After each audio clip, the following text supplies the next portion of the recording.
The Buddha's awakening. Why his conviction has meaning for your life. The Buddha tells about how he saw the world before he went out into the forest. It was like a river that was drying up, and there were fish in the river fighting one another over that last little bit of water before it all dried up. Of course, they were all going to die, the winners and the losers. Everywhere he looked where he might want to find happiness in the world, somebody had already made a claim to it. So if he was going to find his happiness out there, he was going to have to fight people off.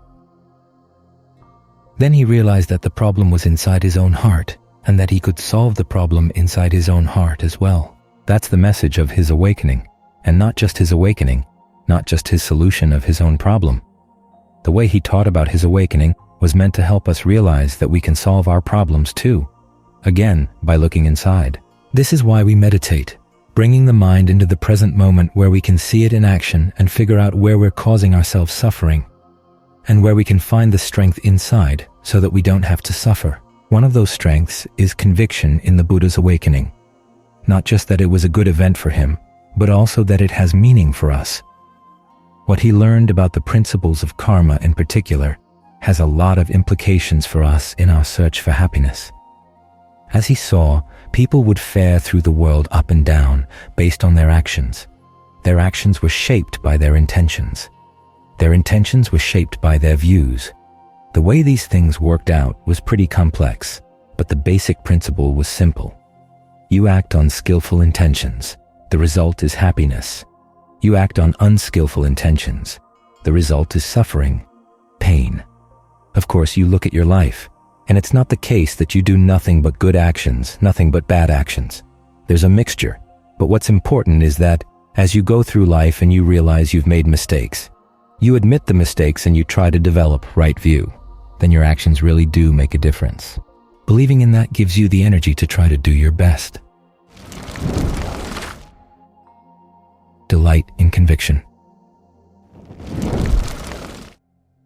There are people out there, just as there were people in the Buddha's time, who say that you're powerless.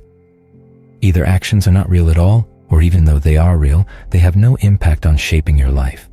Or they have an impact, but it's totally deterministic. In other words, what you did in the past determines what you do now.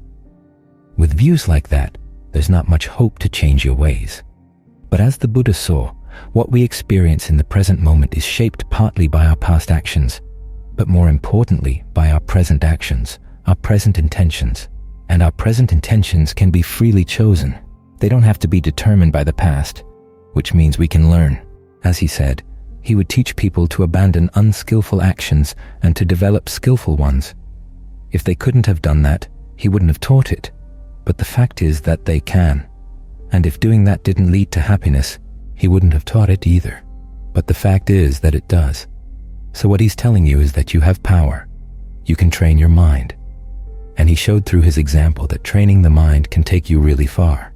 This is what he's asking us to have conviction in, and it's a good thing to be convinced of. Would you want to be convinced that your actions had no meaning? Would you want to be convinced that there is no pattern in acting on good intentions or bad intentions? It's good to hold to that principle. You may not know it yet. After all, it took the Buddha a long time to gain his awakening, and he had to learn lots and lots of lessons in the course of that time. So we're tapping into his knowledge. We're tapping into his wisdom, borrowing it for the time being until we can confirm it in ourselves. So take joy in that fact. This is called delighting in the Dhamma. We look at the world outside, and if we're looking for happiness out there, we will find some. The Buddha doesn't deny that, but it's not reliable. It comes and it goes. People give us happiness, and then they decide to take it away. Sometimes they take it away in situations where there's not much we can do about it. And if our happiness depends on what we can get from other people, we're in a really bad shape. There are people who love us, but the time will come when we'll be parted from them. Or there are people who love us and then decide they don't love us anymore. This happens too. Or there are people we have to depend on, but we learn that they're not as dependable as we thought they were. So if you're looking for a reliable happiness, you've got to look inside. Of course, you look at yourself and you ask yourself, am I very dependable? Well, maybe not yet, but you can work on it. Again, if we couldn't develop skillful qualities, The Buddha wouldn't have taught us that. But the thing is, we can. And he shows by his example that you can find something really reliable inside when you do. This is what conviction means in the context of the Buddhist teachings.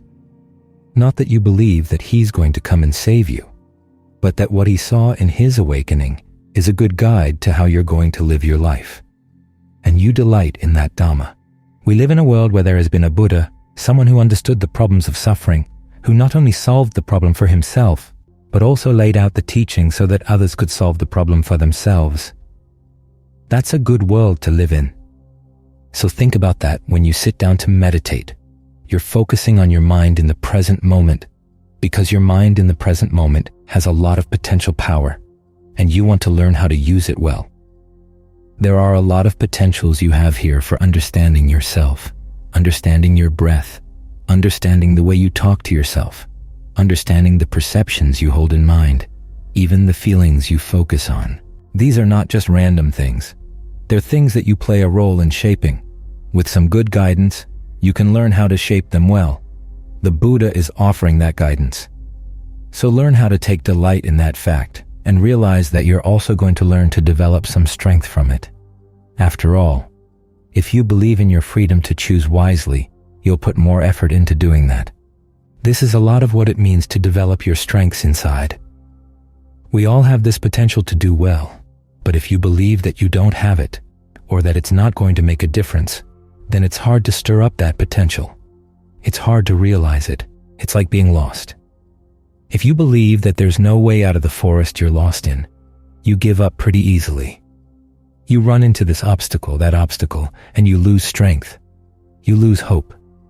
But if you believe there's got to be a way out, after all, you found your way in there to begin with, so there must be a way out, then you don't let the obstacles get you down, and you'll find you have resources of strength that you wouldn't have imagined otherwise.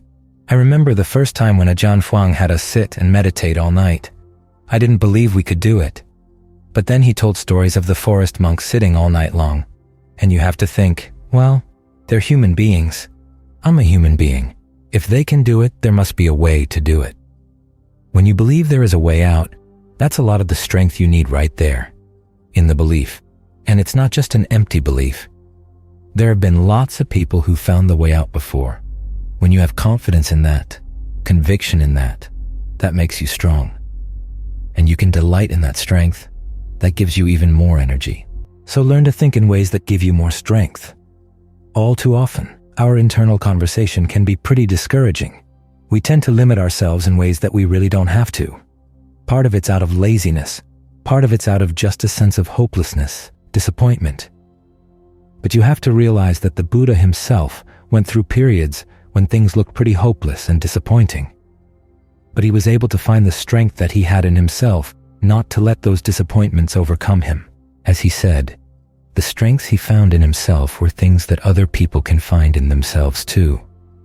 And you're one of those people. So find strength in your conviction in the Buddha's awakening, because it does have a lot of meaning for your life. It's not just an incident in his life. It's one of the events that defines the world in which we find ourselves. And it helps us to redefine ourselves in terms of our sense of what we're capable of. So make the most of it.